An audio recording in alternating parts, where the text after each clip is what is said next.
ওম নমঃ ভগবতে বাসুদেবায়। সপ্তম অধ্যায়ে জ্ঞান বিজ্ঞান যোগে শ্রীকৃষ্ণ অর্জুনকে এই বিশ্ব ব্রহ্মাণ্ডে ত্রিগুণাত্মিক যে মায়ায় কিভাবে জগৎ মোহিত এবং একমাত্র তাহার স্মরণে কিভাবে মায়া নাশ হয় তাহা বলিতেছেন।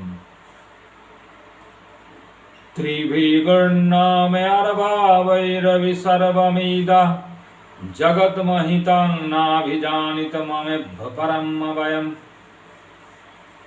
হে অর্জুন, এই ত্রিবিধ গুণময় ভাবের দ্বারা সমস্ত জগৎ মোহিত হইয়া রইয়াছে। সত্য রজস তম গুণের দ্বারা এই সকলের অতীত অক্ষয় আনন্দ স্বরূপ আমাকে স্বরূপ অত জানিতে পারে না।